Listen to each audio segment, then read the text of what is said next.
परमपिता परमात्मा, सारी सृष्टि के रचनहार, कुल मालिक, असंख्य ब्रह्मांडों के स्वामी, जगत गुरु, तीनों लोकों में प्रवेश करके सबका पालन पोषण करने वाले राजाधिराज, आत्माधार, नाथों के नाथ, देवों के देव महादेव, सर्वेश्वर महेश्वर, मृत्युंजय, अजरो अमर, आदि अनादि, सनातनी प्रभु, जगत पिता जगदीश्वर, 1008 की उपाधि के वास्तविक अधिकारी, अकाल मूर्ति, शब्द स्वरूपी राम, परम पूज्य, परम दयालु, परम धनी, परम संत, परम हंस, परम पुरुष, संत श्रोमणी सतगुरु रामपाल जी परमेश्वर जी के चरण कमल में देश विदेश से हम सभी सत्सेवक भाई बहनों का उन जी के श्री चरण कमल में अनंत कोटि दंडोत प्रणाम। आज उन्हीं के आशीर्वाद से उत्तर प्रदेश के शाहबाद में सात संगति रखी गई है। दूर दराज से बहुत सारी आत्माएं सात संगति में आई हुई हैं। ये परमेश्वर की आप और हम सभी आत्माओं के ऊपर इस कलयुग की बिचली पीढ़ी में ये विशेष मेहर है और इस मेहर के लिए हम परमपिता परमेश्वर सतगुरु रामपाल जी भगवान के सदा ऋणी रहेंगे। उसके बाद में परमात्मा ने एक और बनवाया है पैम्पलेट, क्योंकि आज सतगुरु रामपाल जी भगवान की जो संगत है 90% संगत को, 90% संगत को 28 वर्ष हो चुके हैं, दंडवत प्रणाम करने की सही विधि का ज्ञान नहीं है। 90% संगत दंडवत प्रणाम सही विधि से नहीं करती है, उनको पता ही नहीं है कि दंडवत प्रणाम कैसे किया जाता है। और जब तक हम परमेश्वर के बताए अनुसार अष्ट अंग से दंडवत प्रणाम नहीं करेंगे, 8 अंगों सहित दंडवत प्रणाम नहीं करेंगे, अष्टांग दंडवत प्रणाम नहीं करेंगे विधि से, तब तक परमात्मा हमारे को कैसे आधीनी देगा। क्योंकि दंडवत प्रणाम करने से आधीनी आती है, अहंकार दूर होता है। तो आज संगत में बात बात पे लड़ाई झगड़े, एक दूसरे की मार पिटाई तक कर देते हैं ये बड़े बड़े लोग, कोऑर्डिनेटर लोग, आपने तो देखे होंगे वीडियो।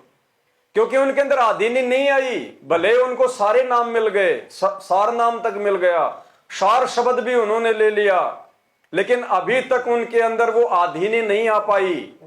क्यों नहीं आ पाई? क्योंकि उनको दंडवत प्रणाम करने की विधि का नहीं पता। अभी तक वो लोग दंडवत प्रणाम करना ही नहीं सीखे अपने पूज्य गुरुदेव को, उनके द्वारा बताई गई विधि अनुसार। तो दंडवत प्रणाम करने की सही विधि परमात्मा ने इस पैम्पलेट में बनवाई है। A4 साइज का पैम्पलेट है, लेमिनेशन किया हुआ है, सभी भाई बहनों को दे दिया जाएगा। और इस पे जो लिखा हुआ है दास आपको थोड़ा सा एक बार बोल के बता देता है, फिर दास आप सभी भगत भाई बहनों को दंडवत प्रणाम जो है करके भी दिखाएगा, ताकि हम सही विधि से परमेश्वर को दंडवत प्रणाम करें। क्योंकि ये हमारी 5 यज्ञ में से एक यज्ञ है, और यदि एक यज्ञ भी हमारी सही तरीके से नहीं होगी, अगर गाड़ी का एक पहिया भी पंचर हो गया तो गाड़ी सही तरीके से नहीं चल पाएगी। तो अब हमने कोई गफलत नहीं करनी है। अब हमने हर प्रकार से भक्ति मार्ग पे आंखें खोल के चलना है, देखा देखी में नहीं चलना है। हमने भगतों को प्रसन्न नहीं करना, हमने परमात्मा प्रसन्न करना है। अष्टांग दंडवत, 8 अंग सहित दंडवत प्रणाम करने की सही विधि। अब 8 अंग कौन कौन से हैं? जिन 8 अंगों को हमने जमीन पे स्पर्श करते हुए दंडवत प्रणाम करना है। अब 90% भगत भाई बहनों को नहीं पता कि शरीर के वो 8 अंग कौन से हैं जिनको दंडवत प्रणाम करते समय जमीन से स्पर्श करना होता है। अगर आप बेड पे दंडवत प्रणाम कर रहे हो तो बेड से स्पर्श होने चाहिए। अगर आप किसी गद्दे पे या चटाई पे कर रहे हो तो गद्दे और चटाई से वो शरीर के 8 अंग स्पर्श होने चाहिए, तब हमारा दंडवत प्रणाम परमेश्वर को स्वीकार्य होता है। तो 8 अंग परमात्मा ने बताया। हाथों के दोनों पंजे, ये जो हाथों के जो दोनों पंजे ना, ये वाले यूं, हाथों के दोनों पंजे, हाथों की दोनों कोनी, हाथों की दोनों जो है ना ये कोहनियां, ये भी जमीन से स्पर्श होनी चाहिए दंडवत प्रणाम करते समय। माथा, ये हमारा मस्तिष्क, माथा ये जमीन से स्पर्श होना चाहिए। नाक, नाक हमारा जमीन से स्पर्श होना चाहिए। पेट जमीन से स्पर्श होना चाहिए। पैरों के दोनों घुटने जमीन से स्पर्श होने चाहिए। पैरों के दोनों पंजे, और फिर परमात्मा ने बताया कि दाएं पैर के पंजे पे बाएं पैर का पंजा हल्का सा चढ़ाकर दंडवत प्रणाम करना है। और संगत में क्या करते हैं भाई बहन, पैर के ऊपर पैर रख देते हैं, उसको पहाड़ जैसा बना देते हैं। मालिक ने बताया पैर के ऊपर पैर नहीं रखना, पंजे के ऊपर हल्का सा पंजा रखना है, यूं हल्का सा। तो ये 8 अंग हो गए। इन 8 अंगों सहित हमने अपने पूज्य गुरुदेव भगवान को दंडवत प्रणाम करना है। और वो कैसे किया जाता है, उसकी क्या विधि है, परमात्मा ने बताया कि सबसे पहले दंडवत प्रणाम करते समय सबसे पहले आप अपने घुटने टेक के जमीन पे बैठिए। कैसे, दास आपको थोड़ी सी विधि जो है वो करके बताएगा, ताकि जो जो भाई बहन वीडियो देखेंगे सभी जान जाएं उस चीज को, और दंडवत प्रणाम करते समय हमसे कोई भी त्रुटि ना हो। तो पुण्यात्माओं, हमें परमात्मा ने बताया कि सबसे पहले जब हम अपने गुरुदेव को हम दंडवत प्रणाम करें, तो सबसे पहले तो हमने इस पोजीशन में हमारा जो दरबार साहिब है, जहां भी हमने अपने घर पे जो लगा रखा होता है, दरबार साहिब के सामने हमने इस प्रकार से बैठ जाना है, यूं हाथ जोड़ के परमात्मा को यूं। और उसके बाद में परमेश्वर ने बताया कि सबसे पहले आपको जो भी मंत्र प्राप्त है, प्रथम मंत्र, सतनाम, सारनाम, जो भी आपको मंत्र प्राप्त है, एक पूरा मंत्र जो प्रथम मंत्र का है, आप उसका जाप करो पहले बोल के या फिर अपने मन ही मन में, एक मंत्र केवल। और यदि आपको सतनाम प्राप्त है तो आपने सतनाम का जाप करना है। अगर आपको सारनाम प्राप्त है तो आपको सारनाम का जाप करना है। यानी जो भी आपको बड़ा मंत्र प्राप्त है, वो मंत्र आपने दंडवत प्रणाम करते समय 1 या 2 मंत्र आपने उसके जाप करने हैं। और वो मंत्र जाप करने के बाद में फिर आपने अपने पूज्य गुरुदेव जी के दर्शन करने हैं। अगर सामने यदि साक्षात है गुरुदेव आश्रम में या कहीं भी, तो हमने सबसे पहले अपने गुरुदेव के दर्शन करने हैं। यदि हम अपने घर पे दंडवत कर रहे हैं तो हमने अपने गुरुदेव की छवि के दर्शन करने हैं, हमने उनकी फोटो के दर्शन करने हैं, बिल्कुल आराम से यूं।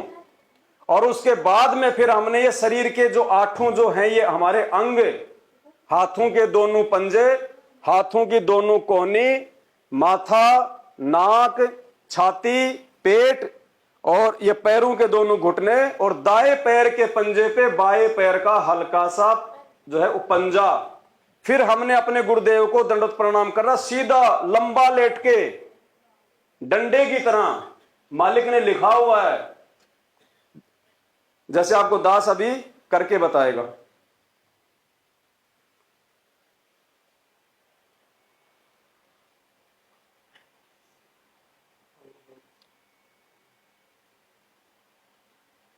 दास ने मंत्र का जाप किया। मंत्र का जाप करने के बाद में हमने सामने अपने गुरुदेव के दर्शन करने हैं, क्योंकि ये जो रिहर्सल है परमात्मा हमसे जो यहां करवा रहे हैं, ये हमारे को त्रिकुटी पे काम आएगी। ये त्रिकुटी पे काम आएगी हमारे को। अगर आज यदि हमने यहाँ पे रिहर्सल नहीं की और यदि वहां हम धोखा खा गए तो वापस हम नीचे पटक दिए जाएंगे। तो सबसे पहले यूं बैठ के परमात्मा को जो है मंत्र का जाप, उसके बाद में हमने खुली आंखों से अपने गुरुदेव के दर्शन करने हैं। दर्शन करने के बाद में शरीर के 8 अंग सहित हमने सीधा लेट के परमात्मा को दंडवत प्रणाम करना है।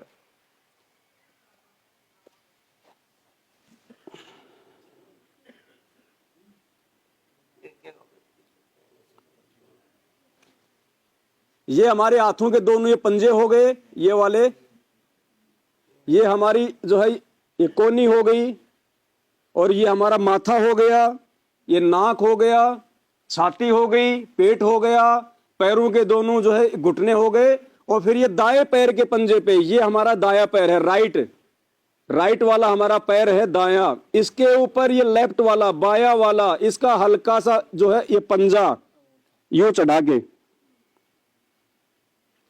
यूं नहीं करना हमने। बहुत सारे भाई बहन यूं करते हैं, यूं, ये गलत है, ये विधि सही नहीं है। परमात्मा ने लिखा हुआ और परमात्मा ने बोला हुआ है, केवल दाएं पैर के पंजे पे बाएं पैर का हल्का सा पंजा यूं रख के।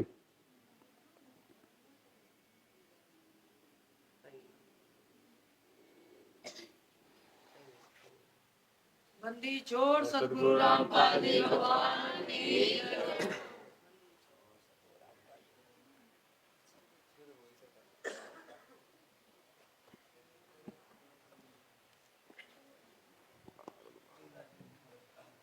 और सबसे बड़ी बात, दंडवत प्रणाम तो हमने कर लिया परमात्मा को 8 अंग सहित, लेकिन दंडवत प्रणाम करते समय एक विशेष बात का और ध्यान रखना है। हमने किसी भी प्रकार की कोई डिमांड अपने गुरुदेव से दंडवत प्रणाम करते समय नहीं करनी है, सिवाय भक्ति और मोक्ष के। कोई भी सांसारिक वस्तु की इच्छा नहीं करनी, बेटा बेटी की, धन दौलत, मकान जायदाद, व्यापार, नौकरी, धंधा, कुछ नहीं। निष्काम भाव से। मालिक कहते हैं जब तक भक्ति सकामना, सकामना मतलब जब तक आपके मन में कोई कामना है, कोई इच्छा है, कोई डिमांड है, जब तक भक्ति सकामना तब लग निष्फल सेव। निष्फल यानी बेकार, सेव मानी आपकी पूजा भक्ति। अगर आप अपने मन में कोई इच्छा पाल के यदि परमात्मा की भक्ति कर रहे हैं, क्योंकि ये दंडवत प्रणाम भी तो परमात्मा की भक्ति का एक अंग है।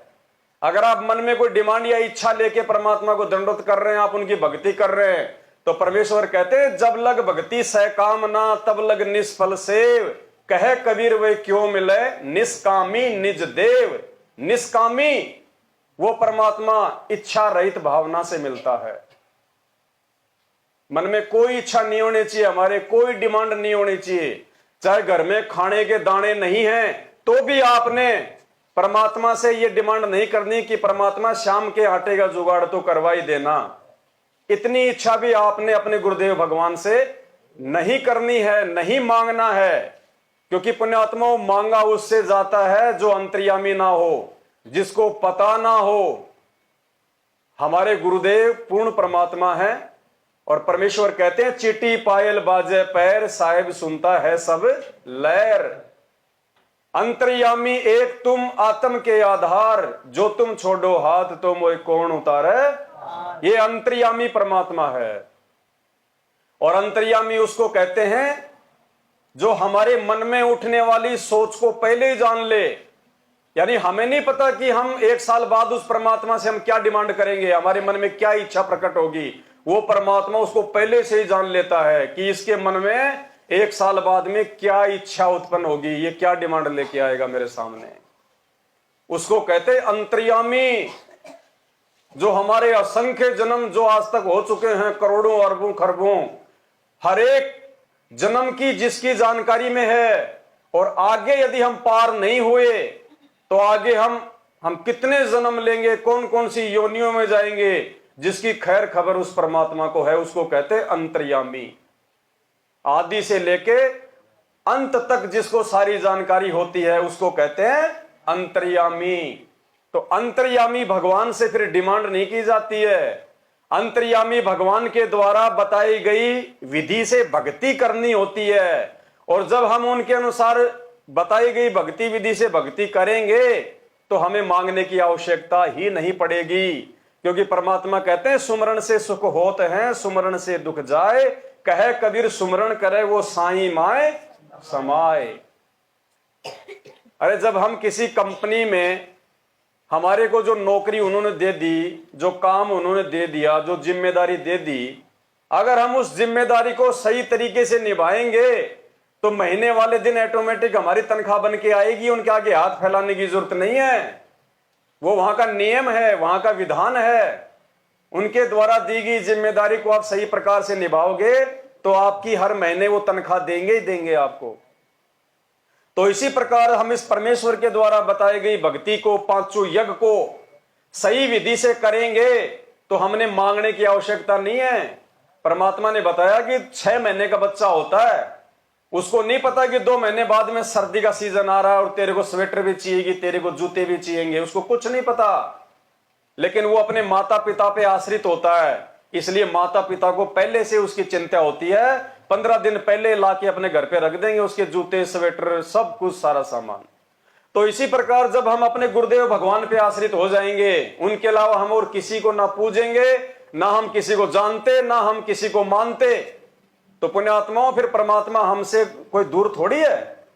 परमात्मा हमारे पास में ही है। फिर वो तो अंतर्यामी है, घट घट का वासी है। वो तो जो हम आज से पहले जिसके बारे में हम ये सुना करते थे कि परमात्मा तो जो है वो कण कण में है, वो कण कण वाला परमात्मा यही है जो आज हमारे सामने प्रकट है, सतगुरु रामपाल जी भगवान के स्वरूप में प्रकट है।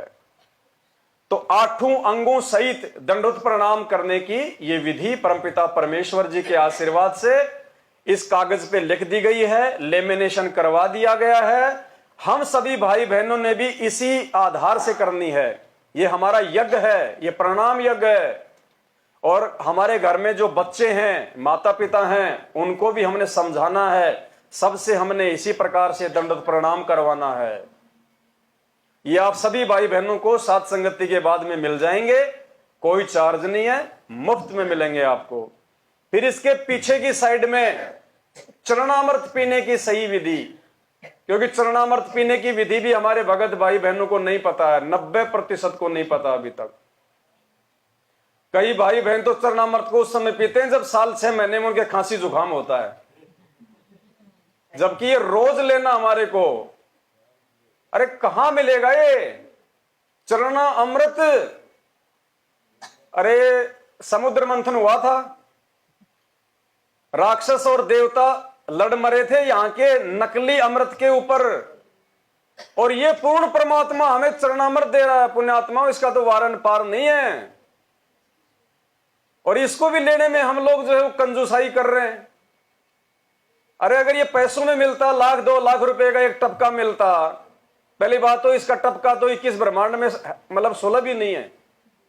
आप कोई भी जब तब साधना कर लो, इस सतगुरु रामपाल जी भगवान की शरण में आए बिना ये अमृत अति दुर्लभ है, नहीं मिलता। ये ब्रह्मा विष्णु महेश भी रोते तड़पते हैं, काल भगवान भी रोता है सतगुरु रामपाल जी भगवान के चरणों के अमृत के लिए। और आप और हमारे को परमात्मा ने बोतलें भर भर के दे रखी है, फिर भी हमने उनको जो है वो सजा के रखा हुआ है। परमात्मा कहते हैं चरणामृत कदाचित पावे, 84 कटे लोक सिंधावे। चरणामृत हमने रोज पीना है परमात्मा का, रोज। जितना पिएंगे उतना ही हमारा अंतःकरण साफ होगा, हमारा मैल बाहर निकलेगा, हमारे विकारों से हमारे को मुक्ति मिलेगी। रोज पीना है, ये दवा है, आध्यात्मिक दवा। अब ये पिया कैसे जाता है चरणामृत, लिया कैसे जाता है, 90% भाई बहनों को आज तक इसकी जानकारी नहीं है। और ये सात संगतियां भगवान ने इसीलिए रखवाई है पुण्यात्माओं कि हम इन सभी बातों से परिचित हो जाएं, भगत बने। हमारे को देख के फिर बाकी भगत भाई बहन भगत बने। जैसा भगत परमात्मा बनाना चाहता वैसा हम बने। तो चरणा अमृत कैसे पिया जाता है, इसकी भी एक विधि है, वैसे नहीं काम करता ये। नाम उपदेश के समय आपको चरणामृत से भरी हुई एक सफेद रंग की प्लास्टिक की छोटी बोतल मिलती है। अब हमने क्या करना है, इसकी पूरी विधि आप भाई बहनों को जो है समझानी पड़ेगी। वैसे तो मालिक की दया से इसमें लिखा हुआ है, फिर भी आपको वीडियो के माध्यम से अगर बता देंगे तो ज्यादा अच्छा रहेगा। भगत जी है क्या यहाँ पे अपने चरणामृत की बोतल है छोटी वाली, वो ले आओ। एक कोई गिलास ले आओ और एक कोई खाली बोतल ले आओ, कोई बड़ी बड़ी हो तो। सत्सायु जी,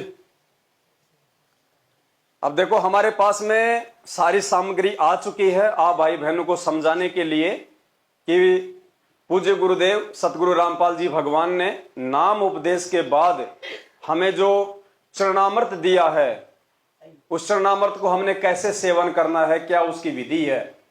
तो परमेश्वर ने ये चरणामृत की हमारे को बोतल दी नाम उपदेश के बाद में। अब ये चरणामृत है क्या? ये चरणामृत है सतगुरु रामपाल जी भगवान के चरणों के ऊपर से डाला गया सादा पानी। उनके चरणों के ऊपर से डाला गया सादा पानी, जिसको फिर एकत्रित करके और हम सभी भाई बहनों के लिए इन छोटी छोटी बोतलों में पैक कर दिया जाता है। अब ये हमारे को दिया क्यों जाता है? इसके देने का रीजन क्या है? हमारे अंदर आधीनता लाने के लिए, हमारे अंदर विनम्रता लाने के लिए, हमारे अंदर सादापन लाने के लिए,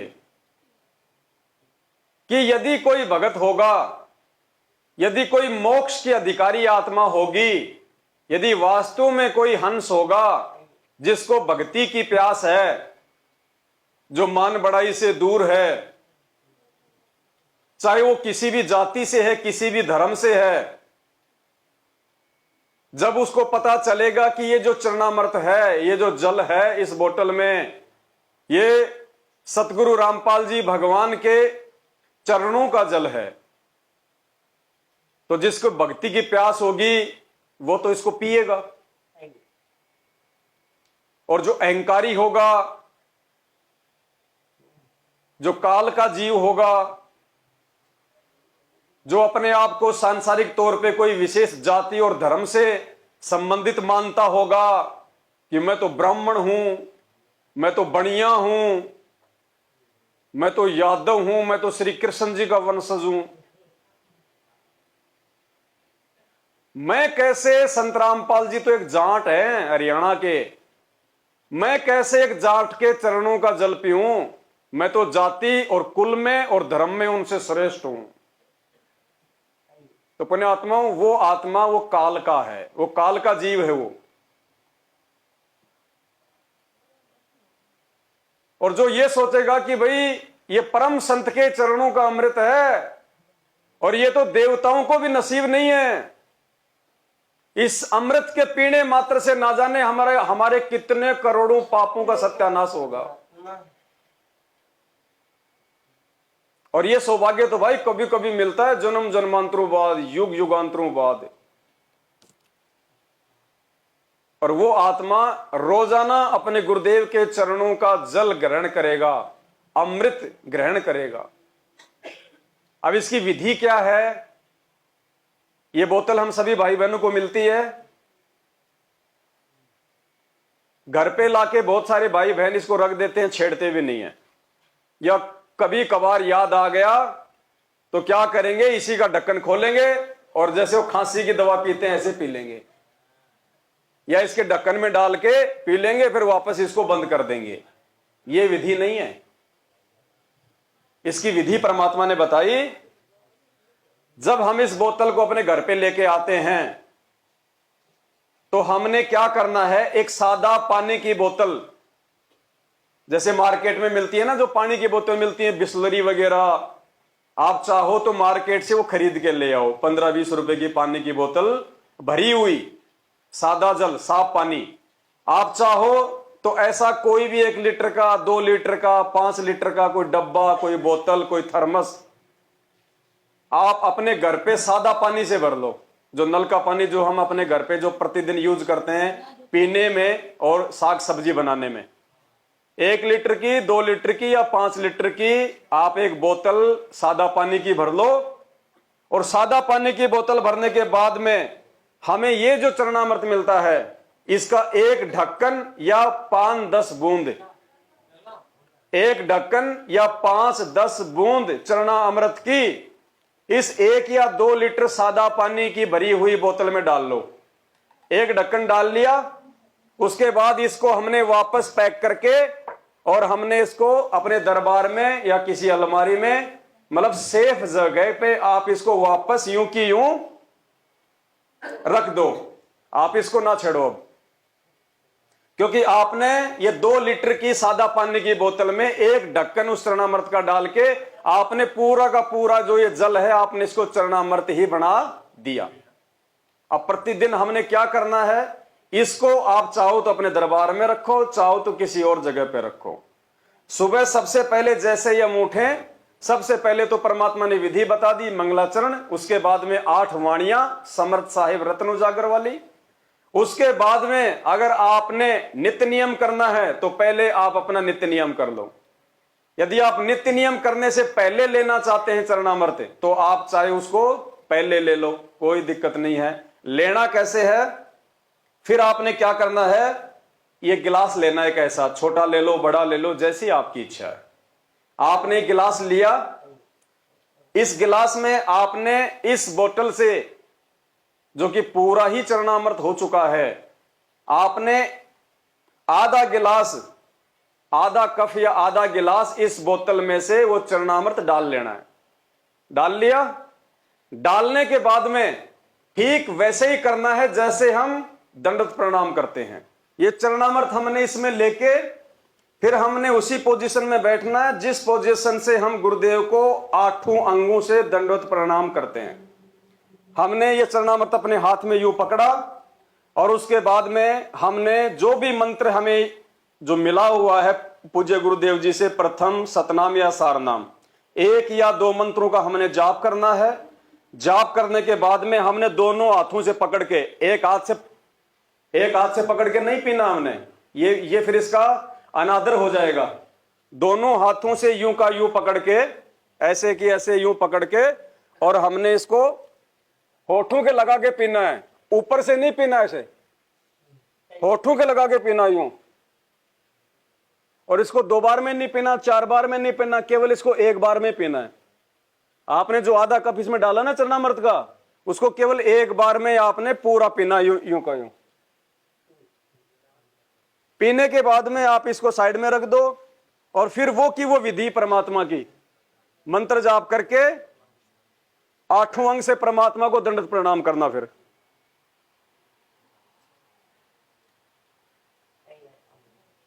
मंत्र जाप करने के बाद में फिर अपने गुरुदेव की छवि के दर्शन करना, या गुरुदेव साक्षात हो तो अपने गुरुदेव के दर्शन करना। उसके बाद में 8 अंगों सहित हमने दंडवत प्रणाम करना है।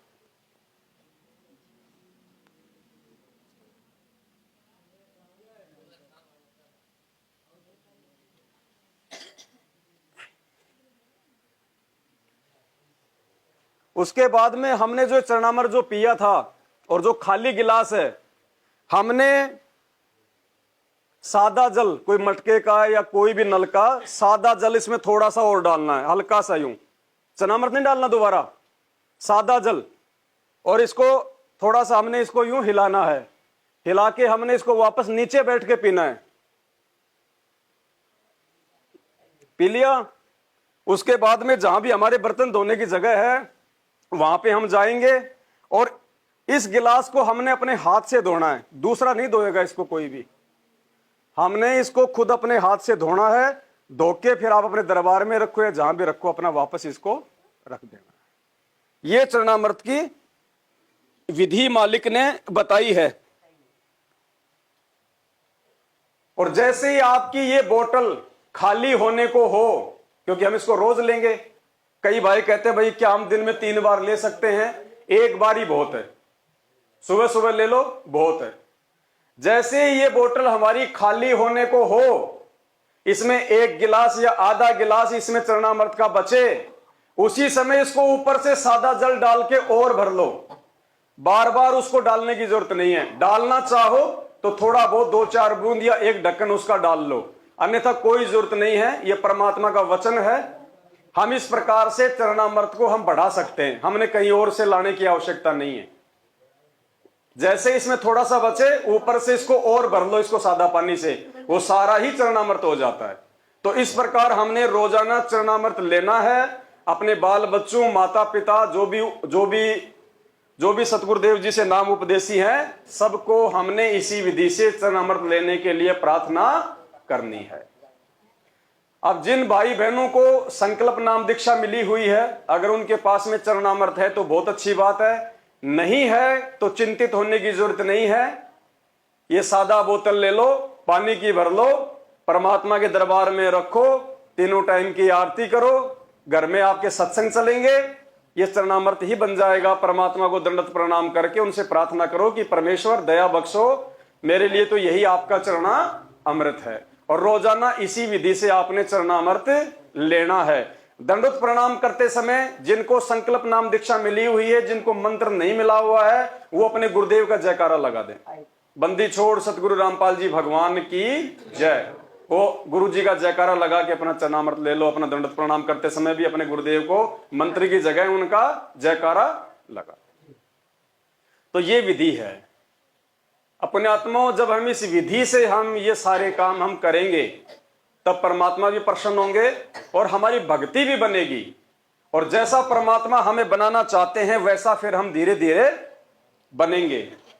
तो भाई और बहनों, दास की तो केवल यही हाथ जोड़ के प्रार्थना है, परमात्मा ने दास को सत प्रेरणा करके जो सेवा दी हुई है, मैं तो परमात्मा का शुक्रगुजार हूँ उसके लिए कि परमेश्वर, मैं नीच इस लायक तो नहीं था, पता नहीं आपने कौन से जन्म के कौन से कर्म दे के दास को सेवा बख्शी है। बाकी वर्तमान में तो ना दास की ऐसी भक्ति है, ना कोई ऐसा कर्म है, ना कोई ऐसी सेवा है। तो फिर भी दास पूरी कोशिश करता है परमात्मा की दी हुई सेवा को तन मन से पूरा करने की। जहाँ भी मौका मिलता है परमात्मा की महिमा में जाते हैं। घर पे भी परमात्मा समय देता है तो कोई न कोई सेवा परमात्मा जो है लगा के रखते हैं। अब कल को जब परमात्मा आएंगे तो दास तो भाई पूरी कोशिश करता है कि परमात्मा को मुंह दिखाने के लायक रहूं, नीची गर्दन करके मुझे खड़ा ना होना पड़े, शर्मिंदा ना होना पड़े कि परमात्मा आपकी गैर मौजूदगी में जो पाखंड, जो नाटक इस काल भगवान ने संगत को बर्बाद करने के लिए फैलाया था, तो दास ने तो आपके आशीर्वाद से जितना हो सका, जितना बन पड़ा उतना किया परमात्मा। बाकी आप जानी जान हो, आप जानते हो, अंतर्यामी हो। लेकिन बाकी संगत का क्या होगा भाई, क्योंकि जानकारी परमात्मा सब तक पहुंचा रहा है। कल को कोई भी परमात्मा को दोष नहीं दे सकता कि हमें सच्चाई का नहीं पता था, हमें सही और गलत का नहीं पता था, हमें आपके परिवार और मैनेजमेंट का नहीं पता था, हमें साथ संगतियों के विषय में नहीं पता था। कल को कोई भी व्यक्ति ये बात नहीं कह सकता, क्योंकि परमात्मा ओढ़मा नहीं रखता है, उलाना नहीं रखता है। किसी न किसी माध्यम से वो संगत को जगाने के लिए संदेशा जरूर पहुंचाता है। तो भाई आगे आप भाई बहनों के ऊपर है, इतना सब कुछ जानने और समझने के बाद भी आप लोग क्या करते हो, कितना परमात्मा की मर्यादा में रहते हो, कितना अपने गुरुदेव को भगवान मानते हो, कितना अपने मोक्ष और आत्म कल्याण के लिए आप संघर्ष करते हो। क्योंकि काल भगवान हर प्रकार से डराएगा, धमकाएगा, हर प्रकार से तोड़ेगा, क्योंकि परमात्मा ने हम सबको अपने से दूर करके 2014 के बाद काल की हद में छोड़ रखा है। काल को परमात्मा ने खुली छूट दे रखी है कि भैया जितना तोड़ना तोड़ ले, जितना मरोड़ना है मरोड़ ले। गरीब कच्चा हीरा कृच हो नहीं सहे घनमार, ऐसा ये मन हो रहा लेखा ले करतार।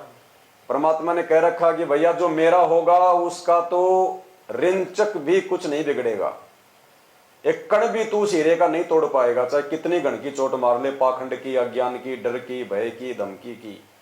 जो मेरा होगा, जो पक्का हीरा होगा, उसको तू बिल्कुल भी तू उसको किरच भी नहीं कर पाएगा। और जो मेरा नहीं है उसको चाहे तू आज मार, चाहे तू उसको 15 दिन बाद मार, तू जाने तेरा काम जाने। तो भाई परमात्मा ने हमारी परीक्षा के लिए, कच्चे पक्के हीरों की परख के लिए अपने से दूर कर रखा है। पूरा ज्ञान देके, पूरा समाधान देके, पूरा शंका समाधान करके अपने सत्संगों के माध्यम से। और फिर भी अगर किसी को शंका रह जाती है तो परमात्मा ने छोटी मोटी शंकाओं के लिए शंका समाधान नाम की पुस्तक भी छपवा दी है। और 8 साल से हजारों की संख्या में ऐसा कोई विषय, ऐसा कोई टॉपिक नहीं है जिसके ऊपर परमात्मा ने दास को निमित्त बना के वीडियो ना बनवाया हो। और आगे भी परमात्मा नए नए खुलासे करवा ही रहे हैं। अब इसके बाद अगर कोई कमजोरी रहेगी तो वही भक्तों की अपनी कमजोरी रहेगी, परमात्मा को हम दोष देने के लायक बिल्कुल भी नहीं है। तो दास की विनती है भाई, अब ये हमारे भाग्य और संस्कार के ऊपर है कि हम कितना इस भक्ति मार्ग पर रह पाते हैं, टिक पाते हैं।